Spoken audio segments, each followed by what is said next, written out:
Yeah, I wish I was a vegetarian, but you know why I'm not a vegetarian? Because I do love meat. I Hmm. love to eat meat, and sometimes I overdo it. But because everything's got to be in balance, you can't do any kind of one thing or another unless you're on a program on diet. You follow your diet, your doctors, or the diet that you want. Well, like I said again, I understand what Joe is saying. People say they're prerogative. For me, as I said, I follow Torah. I listen to God. I don't know nothing, and everything that we're talking about, Joe's saying, or you may be saying or thinking, you had to learn it from someone. But is that person God for you to learn from? Is Ah, that person a God? Is that person know everything? Look at their life. Again, this is what we need to understand. Where this from information coming from? Are they God? Are they? Do they know it all? See it all?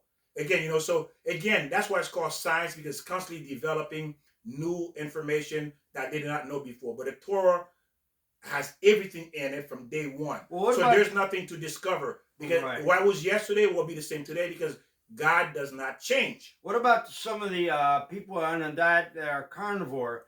I don't think God's going to prove carnivore because there's certain nutrients in eating the carnivore diet that you're lacking, and God doesn't want you to lack a nutrient because you're going to harm yourself. So again, if you're on a diet or a program, say any diet, carnivore diet, white, and you stay on it for a certain time and follow the exact rules that you have to, then I'm not saying it's good or bad or whatever, but if you're just doing a carnivore and you're not getting all the nutrients through vitamins or certain other foods, then you're actually you're going against God. And that is true too. Now, again, like you said earlier, Joe said, there are certain food God give allowances if it's allergic to you, because He created your body, it doesn't go well with you. So it may, like you said earlier, you don't eat meat because it does something to you. You don't eat beans because it does something to you. You don't eat dairy because it does something to you. Right. You see, so certain food affects our body. So if it hurts you, yes, you don't eat it because God made it hurt you. So Right. you don't eat it. So you don't eat something that's going to hurt you. God never going to tell you to eat something going to hurt you. No, exactly. You see, He's never going to do that. Even you take sugar. There's Mhm. nothing wrong with sugar. Well, what's the problem? We're eating sugar every day, all day long. Look at the pop you drink. How many people drink pop first thing in the morning? You might drink a can of soda. What? If people can drink it 5, 6 cans a day or more, you know how much sugar is that? And then you eat bread on top of it, or more sugar, more sugar. So it's not the problem that's the sugar. We're just eating way too much of the sugar. And it says, why do I have to kill something to satiate my hunger? What gives me the right to kill? The cow, the chicken, they have kids. They want to go on vacation. They want to stay up late. They have friends. They want to hang out. Why should I kill them? They want to do the same thing. They want to move all day, talk to their friends. Tell them, hey, did you go to the bar last night? No, no, no, I couldn't because I had the kids. Hey, they have a family. They have a life too. So what gives me the right to kill them? Now, the Rambam is telling us these tips.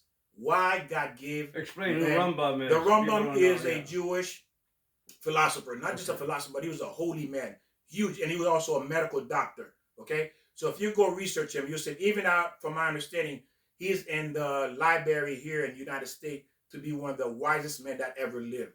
That United States do recognize the Rambam, the Jewish rabbi. Philosopher Well, I or don't want to say okay. philosopher because he was a holy man. Okay, Okay. he's one of the greatest men, and he's one of the huge icon in the Jewish world. Okay, they follow his work. Okay, because why? This was a holy man. He wasn't just anybody.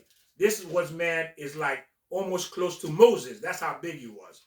If you know Moses, that's how close this man was. Okay, so I just don't to know get an idea. Moses. I Yeah, only know Moses. He came down from the mountain. meaning that how great Moses was. Ah, he Okay, was great. yeah, Yeah. how great in terms of his level. So again, Okay. if you want, you can research him and you'll find out yourself. Okay, so now the entire nature of food, a man determined the nature of his body. So meaning that when men eat, it says what you eat is what you are. Yeah, that's true. Yeah, what you eat, what you are. We know that animals we make. Okay, now let's look at. We're going to go into a little bit deeper. We know that there's a certain animal that makes perfume is known to eat the lavender, the spikenard. Ah. Okay, the spikenard. Now, the Rambam, which is a spikenard, I think it's a Greek word. He lived 750 years ago. He is telling you the food you eat will determine the nature of your body. Well, just look at the United States alone. You can see the people right off the bat. You can see all they're eating is sugar. I mean, when somebody's 400 pounds, 300 pounds, I mean, you can tell right off the bat. And remember, the Rambam lives 750 years ago. Okay, when he lived, and I believe he wrote this. Okay, so that's way before people start going to the gym, start going to Planet Fitness. People, Planet Fitness came about, going to the gym, bodybuilding. That was way before when So again, how did he know this? Again, Torah. Okay, so now what he's connecting is this, because he's making a point here. This particular animal ate lavender, and they use its skin to create the perfume that smells good. Why? Because the food this animal ate create the perfume, a certain smell. There's another smell called musk. I'm sure there's a lot of perfumes come from different animals, but one's called musk, and I'm trying to think what the animal. And I think they use the hoof of the animal. I'm not sure now here, but there is. Is it? Oh, I can't remember the animal, but yeah, there are a lot of animals that are used. I don't know, probably even the bee, maybe honey. Okay, and the Rambam was a Torah genius. Kabbalah means mystical. He knew about the angels, about God, about how heaven works, how the courts in heaven work, and also he was a medical genius. I believe he was the doctor for King back then. So again, I can't recall the entire history because the history is not my thing. But just to give you a little bit of background, and if you want to research him yourself, please go ahead and do so. He is saying the food we eat will affect our health.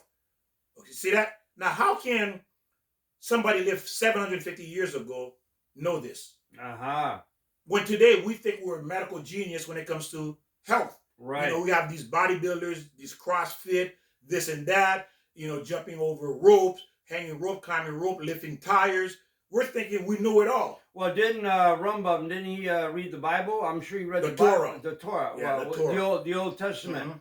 Right. And what does the Old Testament talk about? What did God say? I've given you every, how do you say it? Every herb and every plant that you can live on. And maybe even an animal. So Rambam knew that back then. And the problem with today, the only problem is that we're getting sick is because we're using chemicals now. We're breaking down the real food like a grain of wheat. We're taking out the germ and the sperm, and we're using just the shaft, which is all it's the wrong. We're losing the nutrients. So what's happening in today's world? We're using preservatives, chemicals, and that's what actually we're eating. Back then, they didn't have the preservative and chemicals. They didn't have factories, all the smoke coming out. They didn't have the pollution back then. And this animal skin was created, this smell, because it ate the lavender, okay? So the Rambam is also telling us what you eat will create other things. That's what he's telling us. That's true, right. What we eat. Well, right off the bat, you eat too much sugar and you're going to get diabetes. What else? You don't eat fruits and vegetables, you're going to get scurvy. So, and it says, the point is the food you eat will make you smell a certain way that may make your spouse disgusted by you. Well, I eat a lot of garlic, so I can see that being possible. You see that? But the garlic is potent for you. So, hey, you got to put up the smell because I got to eat the garlic. And now he says, like, for example, smokers, people who drink, if your spouse is not from that culture of certain food, it will disgust your spouse. Right, it does, yeah. It does. So, like, when certain people eat certain food, there is this rabbi, and his wife liked this. See, this is the wisdom of a woman. She liked this particular food, but she knew her husband did not like that smell. It turned him off. And one day he said, "Why you don't make this dish anymore?" She said, "Because I know you don't like it." He said, "What do you mean I don't like it? I don't eat it. You don't want to eat it." He said, "Yeah, just the fact that I cook it, you hate the smell, is why I don't eat it." Why? She did not want to discuss her husband. You see, this is where, look how the Torah is teaching us. The respect, the beauty of that. And we would never think about food that it smells in the house and it smells in our body. It disgusts us with our spouse, making our spouse disgusted by us. Even though they love us, but they're like, ooh, exactly. They have to tolerate you. Meaning that you causing your spouse a misery. Because think about it. Have you ever been around someone who stinks? Mm. Think about it.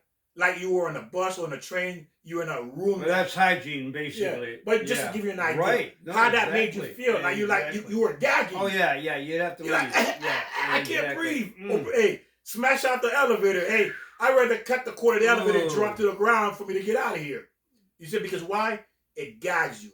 And that's what the Rambam is trying to tell us is what you eat becomes you. Right. And that food will disgust your spouse. That's just another way for us to look at how food affects us in so many different dynamics that we never thought of. You see, it's not just health alone. Now we're talking about that food is disgusting our spouse. Right. And not even the body. Think of the mind. If you don't get the right nutrients or too much, then you can be schizophrenic. What's some other psychotic? What's some other words? Because you have to have that balance of nutrients, and God has given all that to us. And it's like strong smell of curry, like Jamaican spice, or to you it may smell strong and it may smell strange. Also, you may smell strange to someone else. Like for example, you've eaten certain things, and people say, "Oh, you smells funny," because that's a certain you give a certain odor. Certain types of food that is so strong change the body of that person. Sure, it'll come out of your cells. It'll come out of your body because when you're sweating, then that does it eliminates it. And garlic is that way. Well, a lot of foods are that way. But when you eat too much of one food, it does. When you're sweating, it can come out of your pores. Just like that animal that ate the lavender called the Haya. That was the Ah, name. Haya was a mystical creature that ate the lavender, gave that odor of perfume. The same way, because they ate the lavender, the same way when you eat certain food, you're going to give up a certain type of perfume. And it's not going to be the kind that smells good if you're not conscious of what you are eating and what will disgust your spouse. Because why? They may come from a different culture, they eat different food, and to right. you it's normal. Right. And we all do that. Chinese, Indian, Italians. Yeah, we all eat different spices and foods. Let me explain to you what I read a couple years back about a scientist. He was experimenting on vitamin A. Now, one thing about the vitamins, there's two basically type. I won't get into it. You got a water-soluble vitamin, and that means when you take it, that's usually the B's and C's, vitamin B and vitamin C. When you take it, it goes in your system. Your water actually absorbs it, and then whatever your body doesn't need, you pee it out. So that's why sometimes your urine can be very bright yellow with more vitamin yellow. B or dark yellow, right? But this one doctor, what he did, he was experimenting on vitamin A, which is a fat soluble. In other words, when you eat something, it stays in your system. So he was doing, this is crazy, but he was drinking carrot juice. He said he was even eating a basket of carrots every day for like about a year. Well, you know what happened to him, Victor? His skin got real yellow, and he did die because he had too much vitamin D that became toxic, or vitamin A become toxic in his body, and he died. And it was because of eating all the carrots. So just because something is good, and I have a problem with this. If I go, oh, I'm going to take a little bit of this, maybe a little more is better, and that you can't do that. You got to stay to the recommended doses. Balance. Yeah, because and you can't take. A lot of times they're saying, "Oh, take vitamin C; it's good for your body," which is true. But sometimes when you take one vitamin, it'll wash out the other one. For example, if I'm not making myself that clear, but you got to, like Victor just said, it's the word balance. You got to have the right vitamin C, the right vitamin B. Everything's got to be in balance. Life required balance. Yes. Only one place. Right. God says you can go off balance is learning His Torah. Because why? The more because there's so much to learn. So the more you learn, the more you know how to live a better. Think of this way. It's like when you're learning. It's like, can you imagine? Every day you put $1,000 in the bank. Who would want to do that? No, exactly. Every day you can put $1,000 in the bank. Everybody's going to want to do it because why? You got the point. You understand it. You're able to do it. And this is what you do when you learn. Every day you are putting you setting up yourself to be happier and happier and happier. Why? Because you have the right information. Right. You can't go with the right information. Right. Let's get with the car. If you buy a car and you don't know what you have to do to your car, you're going to ruin your car. Same with your mind and body. You got to know exactly what to do. And that's what we're talking about, information. Yes. So you have to remove it from your diet. Whatever that smell is that creates an odor, And if, again, sometimes women tend to be more gentle than men and say, they won't say nothing, even though they discuss it by the smell, they won't say anything. So again, you have to be aware of your spouse, because if you really love your spouse and it turns them off, then eliminate that food from your diet. Because why? You're not allowed to discuss. Again, the Torah forbids you to discuss your spouse. Because why? God wants you to remain attractive to your spouse, not discuss your spouse. You see how God is breaking things down for you to keep a healthy marriage? Why? You were not learned. You were not taught. But you can't destroy yourself. That's true, Victor. I agree with what you're saying right there.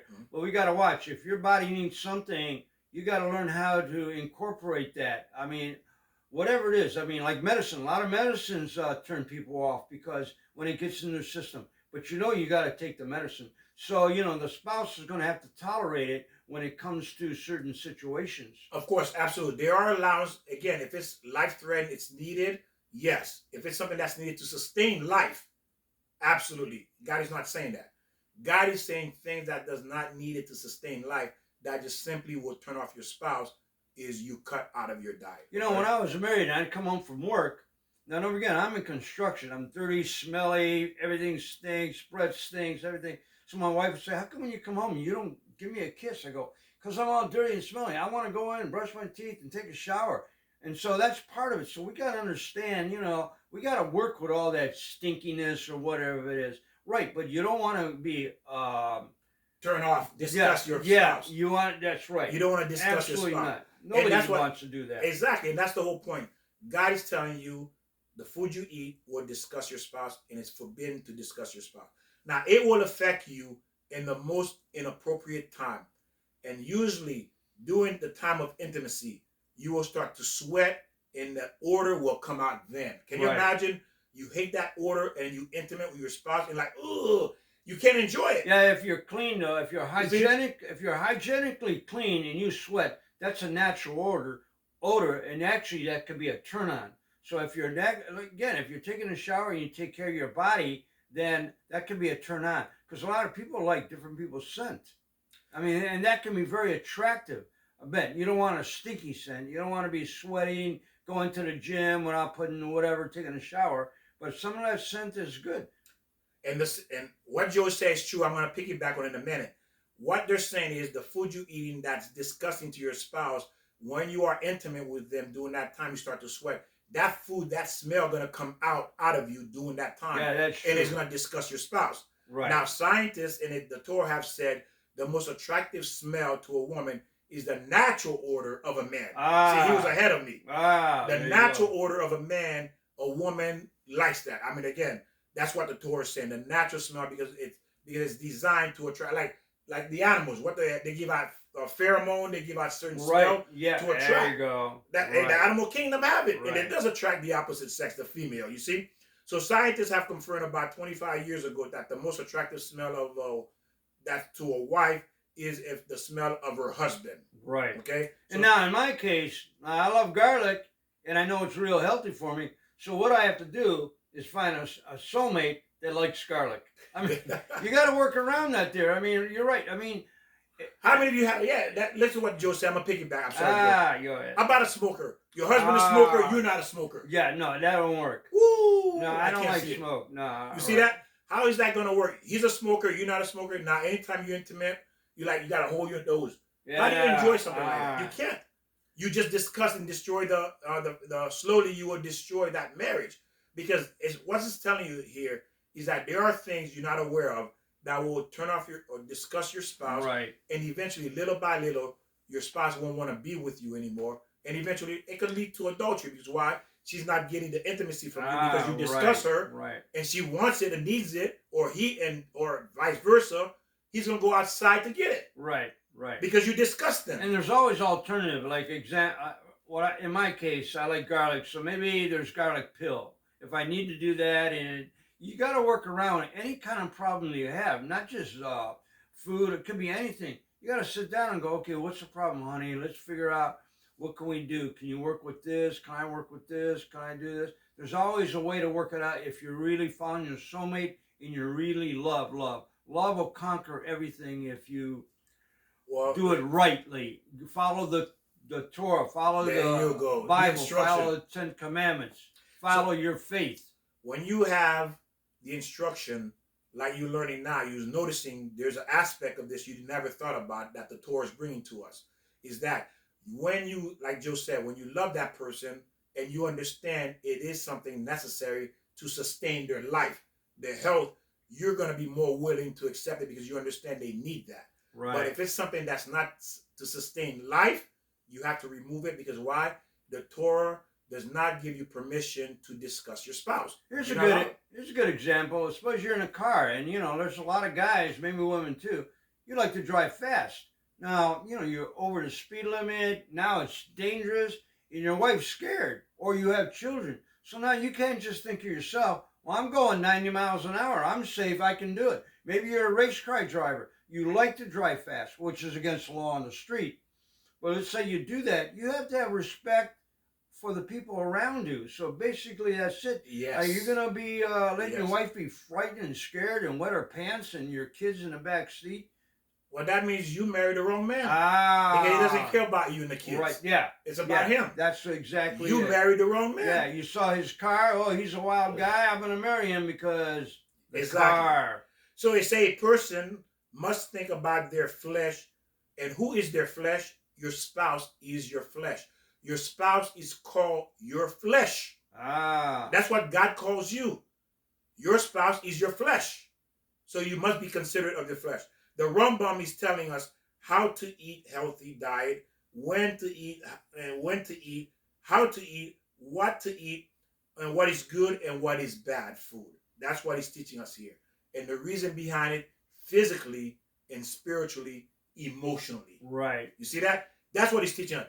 We thought food was just, hey, I eat, I feel good, I satiated, I'm good. Yeah, like I said, That's how we when I look was at young, food. I thought my stomach's empty. Fill it up, but it's your body needs the nutrients. And then we're looking at what? How are we looking at Joe? Spiritually, Yeah, emotionally, for sure. physically, intimately, we're looking at it, and health-wise. So look at these different aspects food brings into the marriage. Well, it says in the research that, right, you're missing certain nutrients. It's going to affect you emotionally and could be, again, spiritually and physically.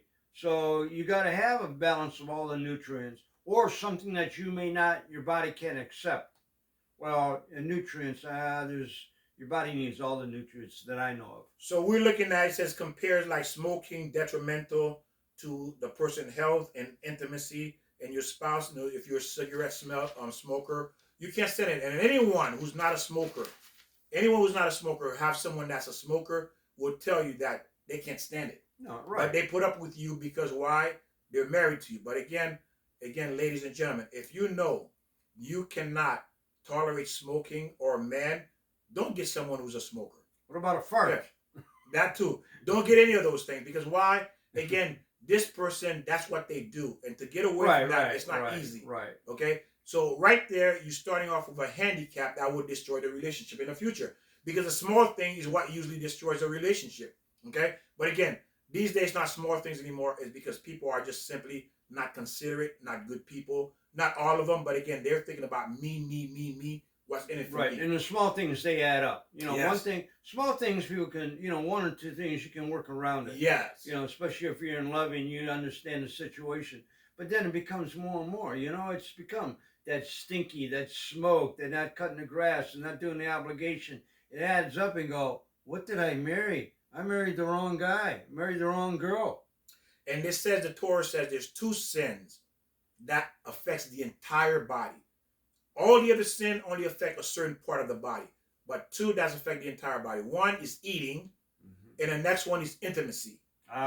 Intimacy. Because intimacy is like wasting seed in men who are masturbating, and it's forbidden. And also in going into forbidden relationship as well. That destroys, that kills that person.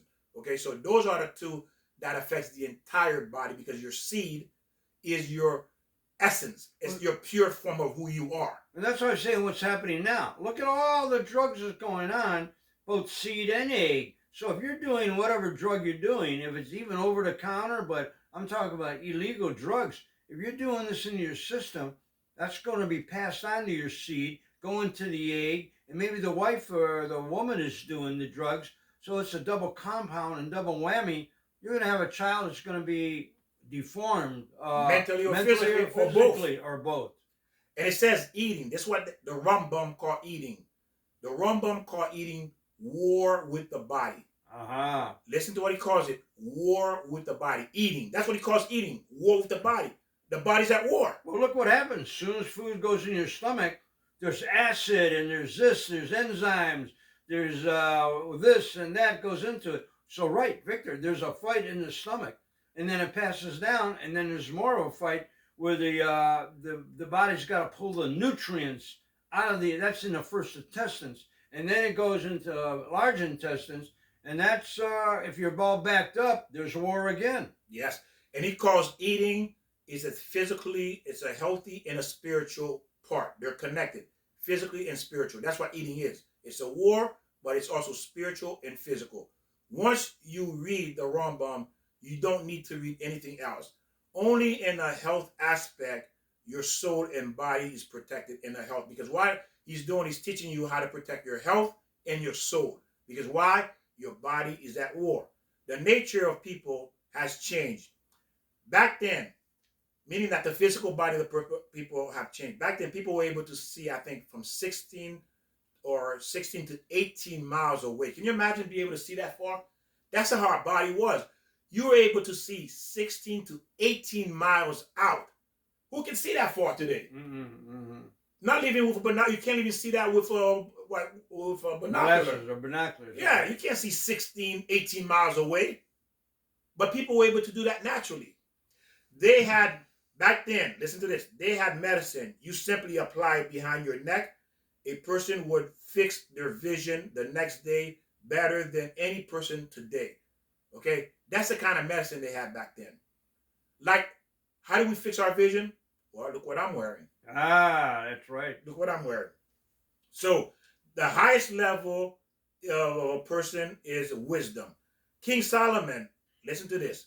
King Solomon wrote a book of medicine that cured all diseases in the world. Exactly. It said what to eat, what to do, any kind of disease. He wrote a book how to cure it. Cancer, AIDS, blindness, whatever it was, diabetic, all cured. This book was not good. What happened? Another Jewish king came behind and says, you know what? I got to remove this book because King Solomon wrote it. Because what happened is, imagine that you get sick and you go and you read the book and it tells you what to do. You heal instantly. Do you need God now? Oh, I see what you're saying. Right. You don't need God. What do I need God for? I'm going to stop praying to God to heal me because I just go there, I take this pill, I'm healed. The next day I'm healed perfectly. That's what you're doing now, taking pills. You see that? So he wrote the book. So the king saw that. He said the people were moving away from God. And he took this book and he used certain type of words, Kabbalah words, mystical words, to hide this book from the world. Because why? The Jewish people were leaving God. They were not praying to God anymore because they were being healed by this book. Think about it. The wisdom of King Solomon. He had a remedy for a cure. A cure for every illness that exists. Can you imagine that? Imagine you had that book, Joe. You'll be a billionaire. Yeah, I guess I would. Yeah, you'll be a billionaire. Maybe a zillion. There you go. Imagine every human being coming to you, lined up in front of your door for you to cure them. To cure. You know why, too? Because God gave us all the medicine in the herbs and spices to be healthy enough. So right now, by looking at the book, you're ignoring God's, in the Bible, in the Torah, where it says, I give you all the medicine, and all the medicine is in the plants and foods. And now the name of the king was called Hiskiyahu. Hiskiyahu was the king that hid this book from the humanity. The body changes over the years, hundreds of years ago, and there was an old man. This happened hundreds of years ago. There was this old man, and there was a fire in the house. This old man, old man like 90s. Hey, watch it. No, I'm pretty old, so what you're saying, old man. But listen to say the strength of this old man. He was able to carry 2 grown men on each hand and ran out the house with them. Chewy. How do you do that today? I can't even carry one person out of the house. Adrenaline. You see? Yeah, I said it right. Yeah, I can't even. But again, That was their body back then. They had, remember, the human body, and any scientist will tell you, the human body changed. It changed over the years, hundreds of years. It's been changing. We've been getting weaker and weaker and weaker as time goes on. And why is that? We're not exercising. We're not eating the right foods. So we're eating the wrong foods. And again, there's so much pollution. And now we're going to get into some of the practical tips, okay, Uh-huh. for food. It says a person should never eat unless he is hungry and drink unless he's thirsty. Right. That's what the Rambam says. You should never eat unless you're hungry, and you should never drink unless you're thirsty. Now, thirsty, you got to watch about thirsty. They say you dehydrated before you realize you're thirsty. So we got to work around that. I don't know how to fix that. But Well, I'm not a doctor. I'm not Yeah. the Rambam. yeah. And this is what I'm saying. What he says in the Torah is that this is what the advice is given for the human body to be healthy. Well, obsess, or what's it? When you do anything over the limit, I mean, right off the bat, you know you shouldn't.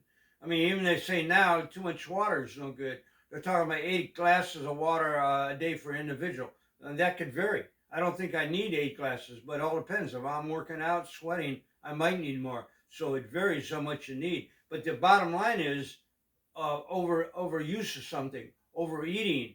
I mean, we're all doing that. Even me, I have a hard time. I love to eat. I wind up eating more calories than I burn up. And that's basically is about losing weight.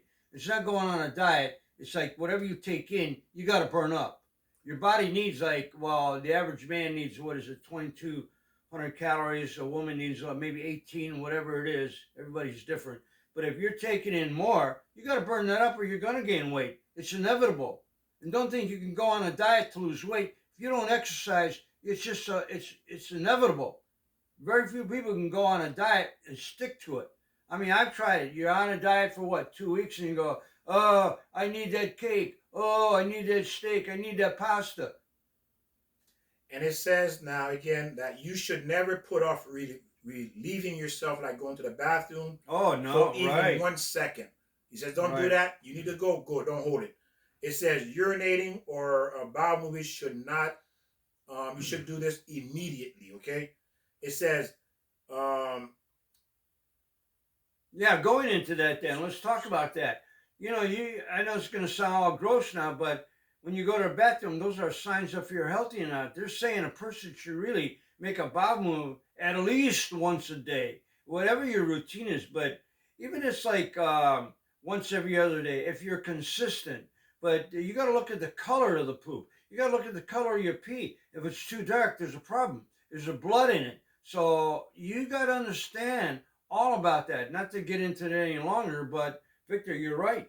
and it says that a person should not eat till his stomach is full. Oh, absolutely Do not eat until you're like, oh, I can't eat another bite. He I'm said, guilty to that, Victor. Oh, so good. I got to have another bite. he said